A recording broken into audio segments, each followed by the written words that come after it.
Yo, what's up mga kapamangkin? Ay nandito na nga ho uli ang inyong tiyuhin. Ay pagkatagal na nga ho ang lumipas na panahon mula ho nung ako ay huling nag-vlog. Ay ari nga ho at naisipan ko nga ho uli at gawa ng ay di pampalipas oras din naman ho. Ari nga ho palang vlog na ari, di ko na i-upload sa aking bagong Facebook page. At iyong isa ko hong Facebook page ay lalagyan ko na lang ho ng aking mga kanta. Ay ngayon nga hong gabing ito ay ako ay may pupuntahan. Kita nyo naman ho ang aking anak na ring busy at ako ay pinamamalansya ng pantalon. Ay pagkakabait naman ho eh. Ako nga pala ho ay lalaban ho ng kantahan. Ako po, akala mo na may marunong kumanta. Kita nyo nga ho ay bisting-bisi, malmamakapurma, puging-pugi sa sarili. Dini nga ho pala sa barangay Malabanan, nakatabi lang ho ng aming sityaw, ay meron nung pistahan. Ay ako nga ho ay nagpalista dun sa kantahan. Abay, ang inyong tiyuhin naman hinakanta ho ng kaunti kahit papaano. Kumbagay nahimig din naman nga ho ng kaunti. Ay ako nga ho pala ay nagpalista at nabalitaan ko ay may premyo. Ay malay nyo naman ho makahagip kahit paano. Kahit ho alam ko naman ho sa aking sarili na ang aking buses ay pang video okay ang Diyos ko puro day. Bago nga ho umalis ng bahay, ako yung nag-iinsayo natin na ninyo ay pag hindi nagustuhan ng buses ko, ako gagarin na lang. Yan ho, ako nga yung nagsasapatos na at para naman humapurma-purma ay ang akin nga pala hong suot na rin lahat ay sa aking anak. Yan hong sapatos, pantalon, tsaka ho ang aking polo shirt. Yan ho ay kanya lahat, sabi kayo baka sa swertehin. Gawa ho nung huli kong salay din sa Malabanan, ang suot kong damit ay akin lahat. Ay ako yung minalas, hindi man lang ho nakapistaw. At saka naman ho ang aking kinantaho nun ay paano-ano lang. Sadya namang maulutan lang din. Ay sabi ko baka pag ang aking mga isusuot ay panghiram ay baka suswertehin. Baka kahit top 20 ay makasama. Aywan ko nga mga kapamangkin at ako'y hilig na hilig kong kumanta. Pero rin naman ho pagsali, napakadalang naman ho akong sumalit. Alam ko naman ho sa aking sarili na ako hindi ko kagalingan. Ay kundangan na nga lang ho ang pagsali dinit. Ako naman ho'y walang kumpiyansa sa aking sarili. Pagdating sa mga garnay ay nasabi nga lang ho na inyong tiyahin na wala siyang panghulog kinabukasan sa card bank at saka sa life bank. Ay siya ay sabi ko siya titingnit baka makakahagip kahit 1,000. Magaling na rin ho kaysa wala. At sa pagkakataon nga ho aray galit na sa akin ang sinundan ng aking bunso. Yung katabi kong aring bata at gawa ng ayaw ko daw siyang isama. Ay ayaw ko naman hong isama. Di napakalamig naman na ho. Ay ubong-ubo naman ho at sipong-sipon. Ayan, may pabinas pa nga ho bago umalis. Ako, kalasing ako'y suswertehin nga yata. Ay, ari namang isang ari tuwang-tuwa at makakasama. Ay kung hindi mo naman ako pinamalansya, hindi kita isasama eh. Ari ho ay mahilig din ho sa kantahan, kaya ho aking isasama. Ay gustong-gusto hong manood ng mga amateur at mga kantahang garnay. Sabi nga ho nung aking isang bata na galit sa akin, ay daday, ay ako hindi mo isasama. Ay wag na wag ka lang uuwi nang wala kang dalang pera. Ay mahirap hong umuwi nang walang dalang pera at baka kung mapaano pag uwi. Ay pinagbabantaan na, ay pag hindi nanalo, ay paano ito? Ay magaling pa nga isama ko na para kung manalo o matalo ay ayos laang. Ako nga ho pala hindi dapat makakasali din eh. Gawa ng alabas ko pa ho sa trabaho ay alas 9 pa ng gabi. Ay mabait-bait nga ho ang aking supervisor. Ay di inadjust ho ang aking pasaw. Di ako ho ay pinalabas ng alas 7. Ay tamang-tama at ang simula daw ho ng kantahan ay alas 7. Ay aaga-agahan ko nga ho ang punta at magaling na ho ang maaga at baka may dagdag puntos. Ari nga ho, kami nakarating na din eh. Ay pagkadami naman ho ng tao. Ay sa daming tao ay parang hindi ko kaya kumanta, makauwi na kaya. Ay digi pag nagkamali-mali ho ng kantay, maraming nakatingin sa iyo. Ay paano pag nagkamali-mali? Pagkadating nga ho namin din ng aking anak, ay nasulipan ko naman ho aray kamag-anak ko. Aray ho mga taga sa Imsay, may mga ate Rose. Akala ko ho ay nabalitaan ako'y kakanta kaya ho na din eh. Ay hindi naman pala ho at ang anak ho niya si Lisel na aking pinsan ay kasalay. Akala ko pa man din ang gawa ko kaya nagparni. Pero ayos na rin naman ho at gawa ng pinsan ko mga ho, edi syempre hindi maaaring hindi yan papalakpak sa akin mamaya pag ako'y kumanta. Ako naman dun ho ay papalakpak sa kanyang anak kay Lisel. Para saan pat kami magpipinsan kung hindi magpapalakpakan? Maya-maya pa nga ho ang aking anak ay nagpaalam sa akin at may bibilhin daw. Ay di binigyan ko naman ho ng pera, ayok naman ho mapira eh. Pagkagaling nga ho sa tindahan ay lumapit sa akin at madalang hindi. Ari nga ho at pinili daw niya nakasulat ay good luck. Kasweet naman ang aking anak.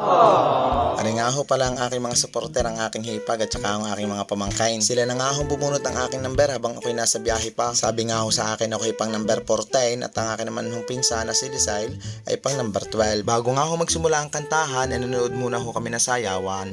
Ari nga ho pala mga aray, mga dancer ho ng Malabanan na lumaban ho sa Balitay, nung pista ng Balitay. Kasali nga ho pala din ang aking kumare at saka ho ang aking pamangkain kagagaling sumayaw. Ay para nga ho ako'y napapaindak na ay sa isip-isip ko hindi na nga lang ako sasali sa kantahan at ako'y doon na lang sa sayawan.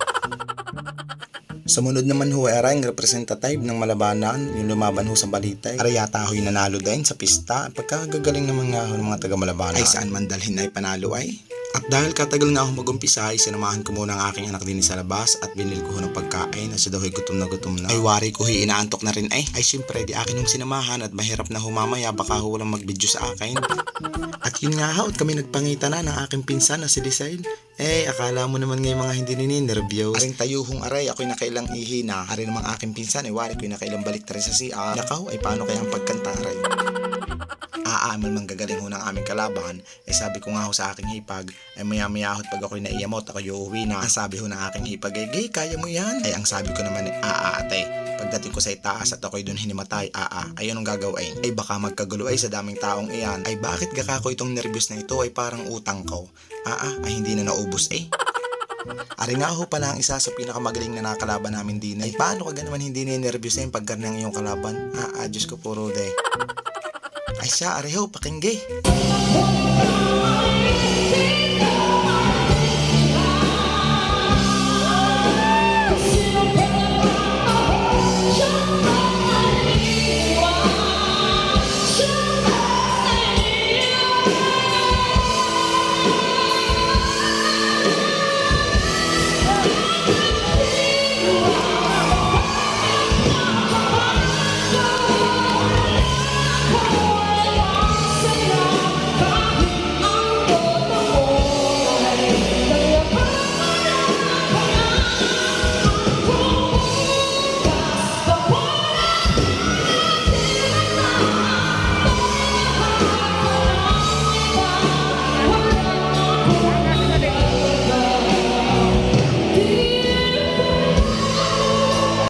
Sabi ko sa inyo, kagaling, ang sarap umuwi pag garna ang kalabang. Inang ba't gawin napasubo sa pagsali din eh.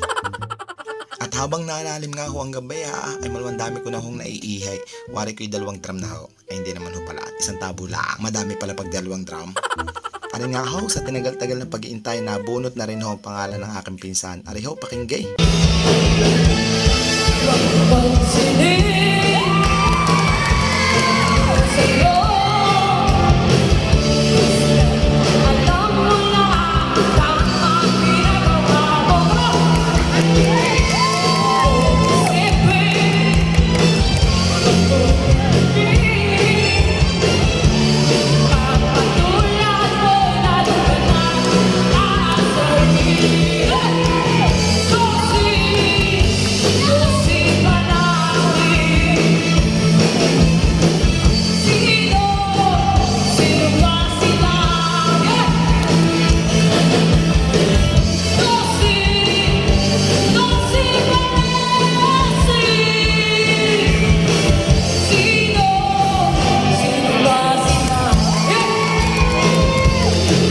Tingnan pagkakagalingan naman ng aking pinsang aray, kaya naman ako'y napaindak uli ng isa. Ayaw, nato ko naman huwan dadalay. Pakinggi.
Tingnan ay butit na paglabanan ng nervyos. Wari ko na may.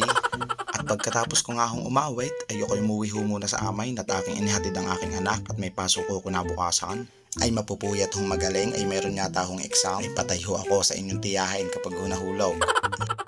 At pagbalik ko nga ho ay are ang aking nadatnan, ang ninang ho ng aking bunsaw, ay tinya ho ang trabaho, ay tuong pandalay.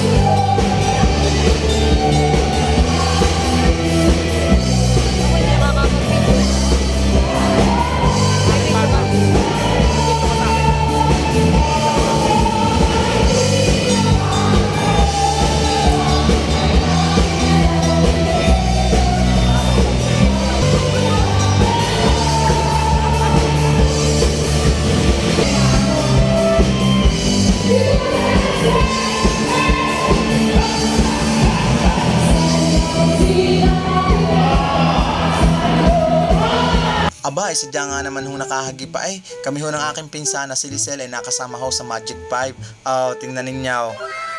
Kanina nervous pa ho iyon. Ako nga ho ay natagalan ng pagpunta ho sa stage. Ang gawa ng ako nga ho ay hindi naniniwala na ako'y kasama. Ay sa gagaling din naman nga ho ng mga nakalaban. Ari ho ang aking naging kanta nung pangalawa. Ari nga ho ay basta-basta na. Gawa ng wala naman ho akong ensayo eh.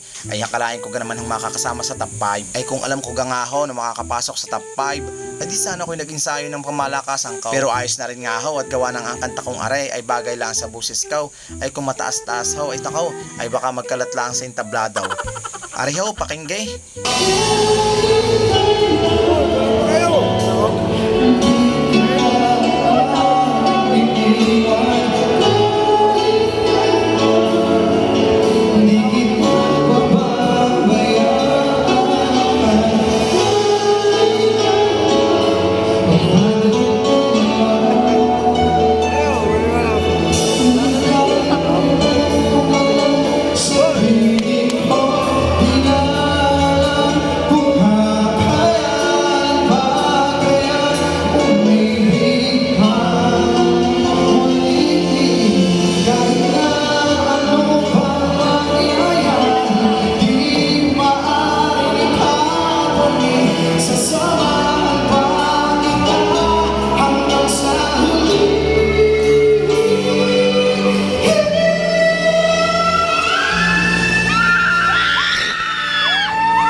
Kay naman ang naidaling iyaon ay hindi na nahiya eh. Ari nga pala hong kanta kong are at saka ho yung isang kinanta ko kanina ay ini-upload ko ho sa aking Facebook page at saka ho sa aking YouTube. Ari ho ilalagay ko ho sa screen kung gusto nyo mag-subscribe ay kung ayaw nyo naman ho ayos lang din naman ho.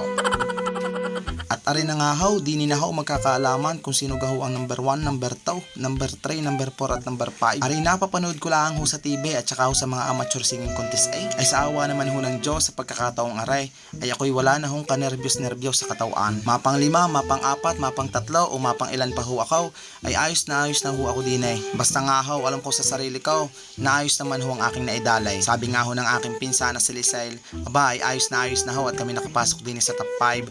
Basta ho, nakakanta ng ayos, basta hindi ho nagkalat. Ayaw at sa pagkakataon nga hong are ay nagtatawag na nga ho ng isa-isa. Ay ginagaling nga ho ang inyong tiyuhin at napang 3 pa bago ang akin naman hong pinsan ay pang-4 ho. Kami nga hong dalawa ng pinsan ko ay hindi pa rin makapaniwala sa mga pangyayari. Biruin nyo nga ho at kami nakapasok sa top 5 sa pagpapagayaon at pagpapagarnay. Ay siya, wala na ho akong masasabi kundi congratulations ho sa ating 5. Ito naman ho yung ating pinaghirapan ay hindi ko nga lang ho alam kung ari mauulit pa sa susunod. Baka ho ari na tsambang kulaang.